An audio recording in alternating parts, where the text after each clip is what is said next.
Hello everyone, Salima here, and today we are discussing some exciting new product launches.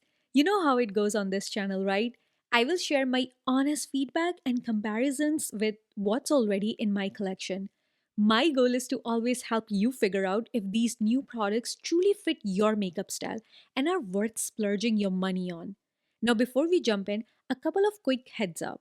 You might notice we are skipping lip products in this video. That's because I actually did a whole dedicated video on all the latest lip launches. So if you're curious, I will link that up for you right here.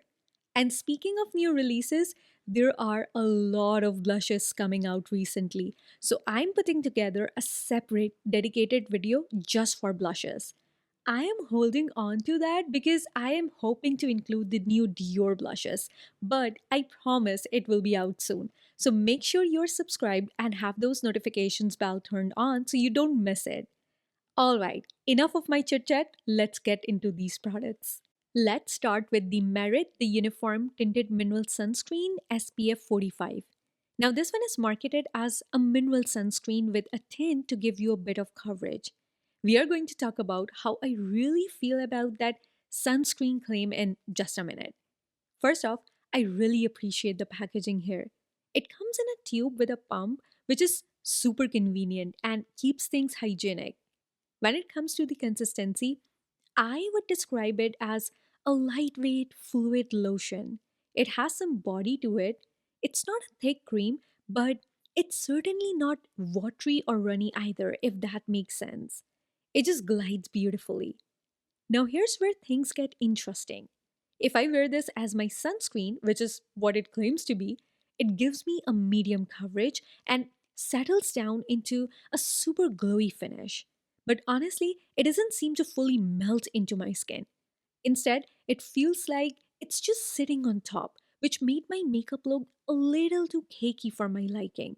You know me, I'm all about that light base, even when I'm aiming for medium to full coverage. So this just wasn't the look I prefer. Even though it wasn't my favorite look, I did wear it for a full day as my sunscreen, and my skin does tend to get shinier as the day goes on. As you might already know, my skin is on the very dry side, so that shine wasn't quite what I was expecting.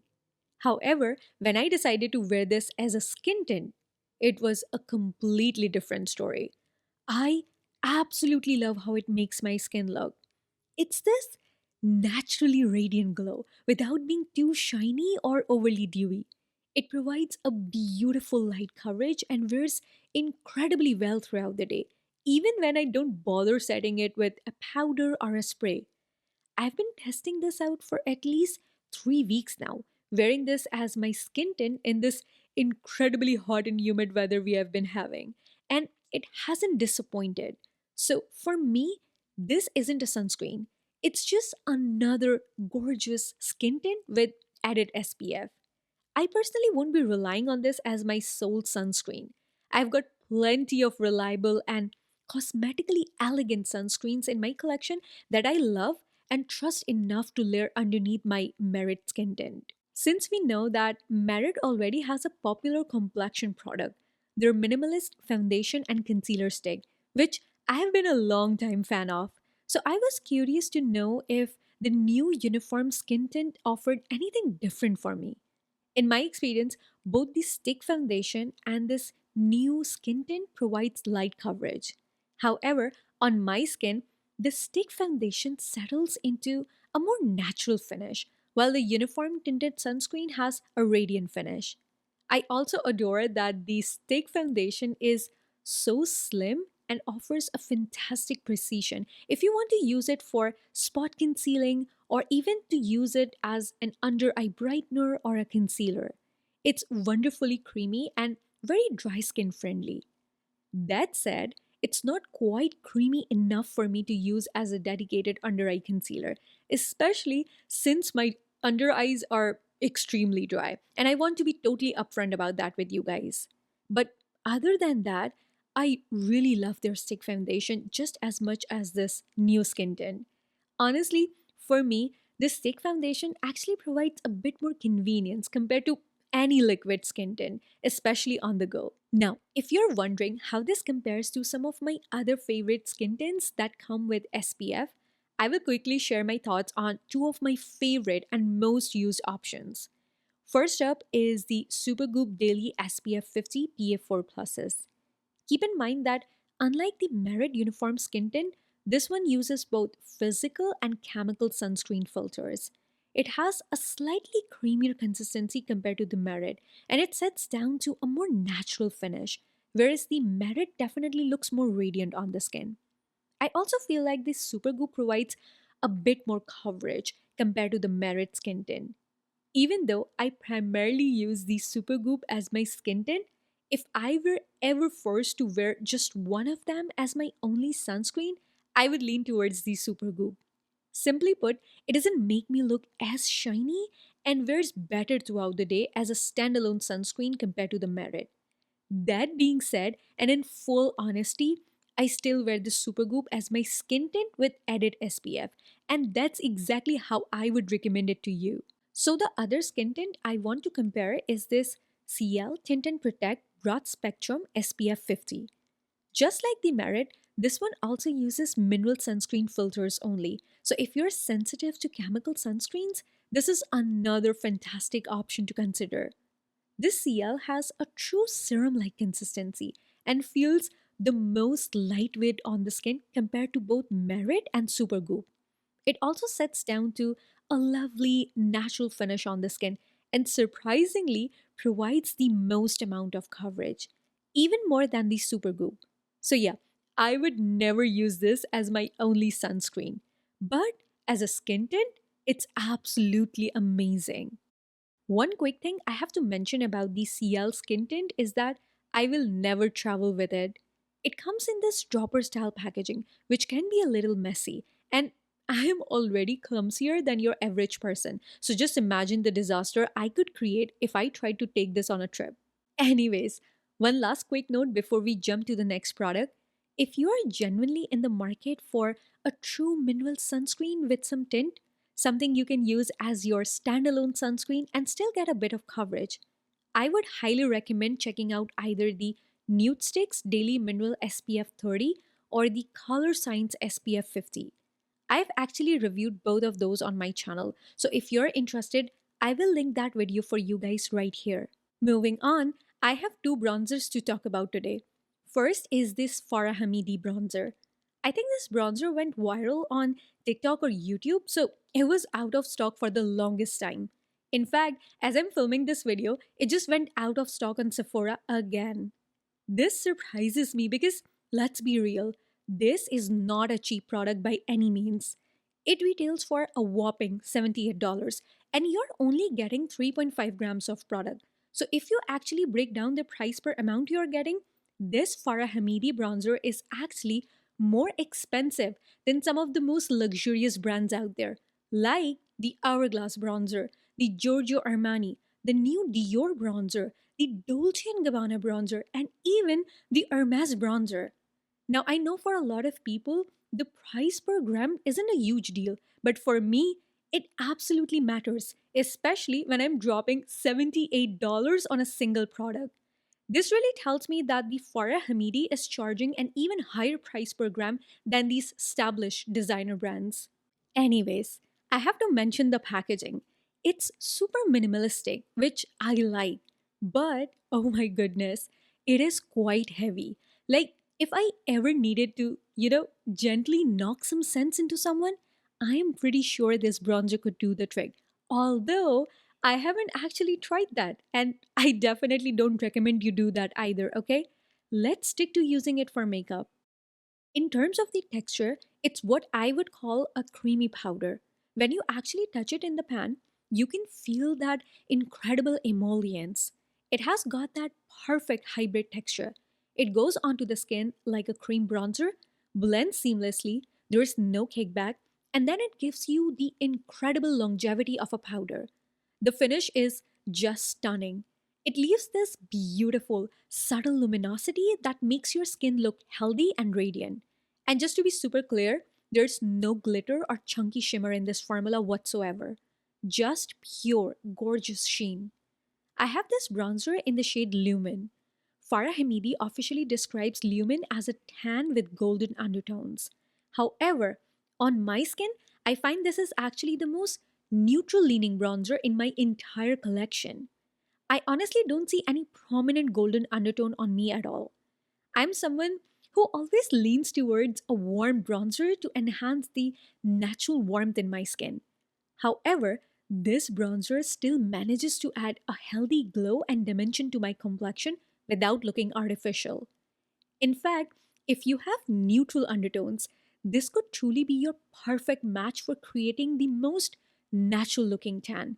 And if you have cool undertones and you often struggle with finding a bronzer that doesn't pull too red or too yellow, you're absolutely going to love this because it provides that perfect balanced warmth. As for some other bronzers in my collection, the closest I can find in terms of color is the Dior Forever Natural Bronze in the shade 04 Warm Matte. While it's not quite as neutral as the Farah Hamidi, it definitely has a neutral leaning warm undertone. As someone with slightly warm undertones myself, this shade is truly a sweet spot for me. It just makes me look effortlessly bronzed. In fact, if you have cool undertones and you tan easily in the sun, or you simply prefer a warmer look, this Dior shade could absolutely work for you because that neutral aspect keeps it from appearing jarringly orange. Now, in terms of texture and performance, the Farah Hamidi bronzer is incredibly similar to my Dolce & Gabbana bronzer. If you saw my top 5 luxury bronzers video, you will remember I described the Dolce & Gabbana as an underrated gem. This one is very similar in both texture and how it performs on the skin compared to the Farah Hamidi. Plus, I love the Dolce & Gabbana packaging, and you definitely get much more bang for your buck with it. This shade is another beautiful neutral leaning warm, which is why I adore it so much. And lastly, let's also compare it to the RMS Redimension Hydra Bronzer. To me, this is more of a gel to powder formula rather than a cream to powder. I say this because with the RMS powders, be it their bronzer or their blushes, they have an almost wet effect to them. It's not that rich emollient feel that you get from the Farah Hamidi bronzer or the Dolce & Gabbana. But it's a distinct touch of hydration you can actually feel when you apply it to the skin. Even though it wears like a powder, it's never powdery or chalky and it blends effortlessly without kicking up a lot of product. The RMS bronzer is also a lot more luminous than the Farah Hamidi bronzer. There's a very fine, almost microscopic shimmer that contributes to its luminous effect. As someone who usually don't like shimmer in my makeup, I actually love this bronzer so much because I truly cannot detect those shimmer particles on my face. It simply adds a beautiful, sunlit glow to my complexion, making this another great bronzer to try. So, in the end, the Farah Hamidi bronzer is undoubtedly a great product, and I genuinely enjoyed having it in my collection. It's a unique addition for me, especially since I didn't have such a neutral tone bronzer before. Having said that, is it a must have? I don't think so. It really comes down to what you're willing to spend. If you're chasing this specific neutral shade and unique creamy texture, and how much the overall value matters to you.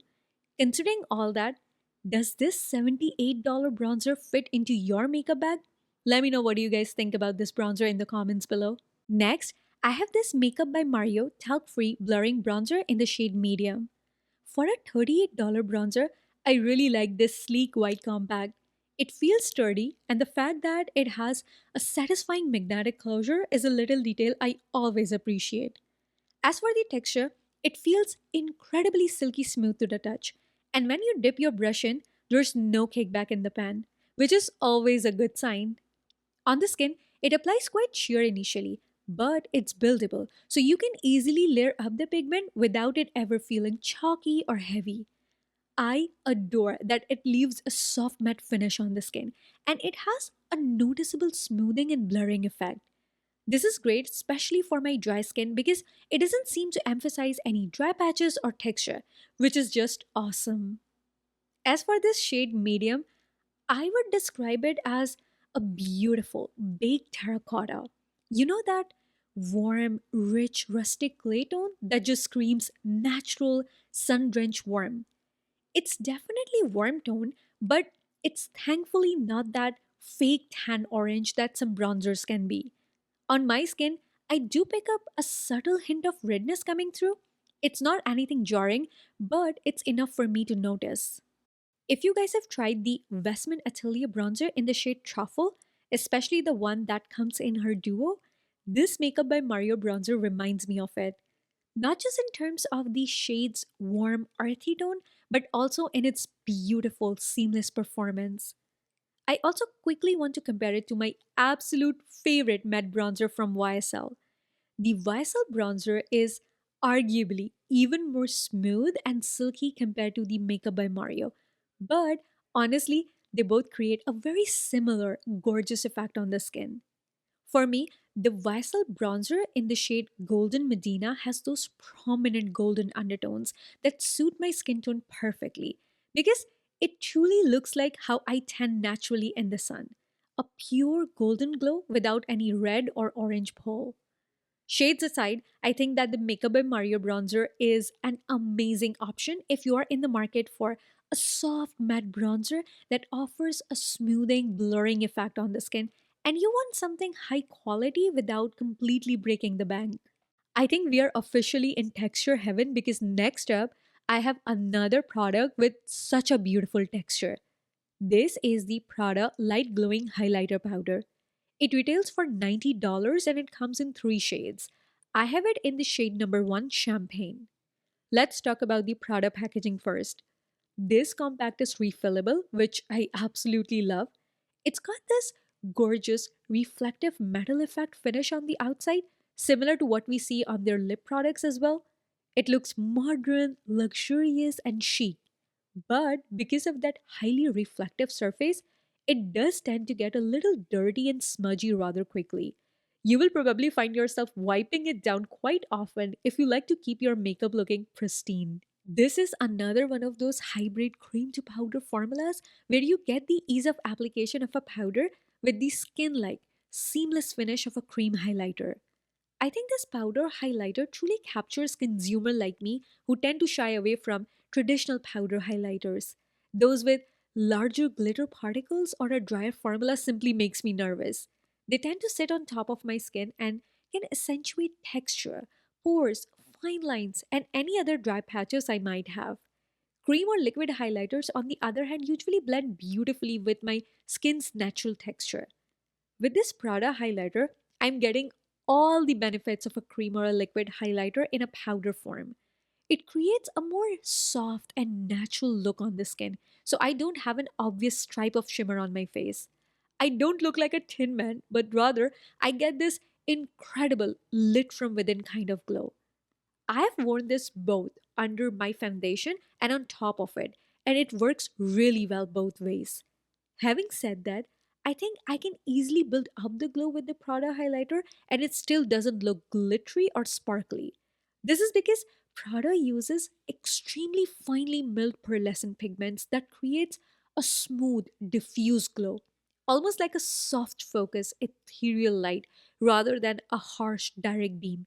So even if you're someone who typically enjoys a more blingy high beam highlighter, I think you will really appreciate the sophistication and unique quality that the Prada highlighter brings to your collection. It's a different kind of intensity and glow.